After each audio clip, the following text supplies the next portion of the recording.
Sa ibang balita, konstruksyon ng 2 kilometrong farm-to-market road sa Barangay Alitaya, Mangaldan, Pangasinan natapos na. Nagbabalik sa report si Russell Simorio. Isang barangay Alitaya sa Mangaldan, Pangasinan na may malalawak na taniman ng palay. Malaking porsyento na rin sa mga magsasaka ang nakapag-ani.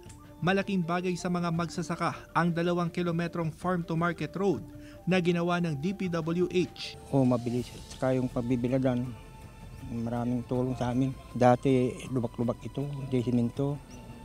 Ngayon, pwede nang daanan ng mga sasakyan. Batay sa program of work ng proyekto, napaagang pagbubukas ng farm-to-market road dahil sa Oktubre pa sana ang target completion nito na pinondohan ng 29 million pesos.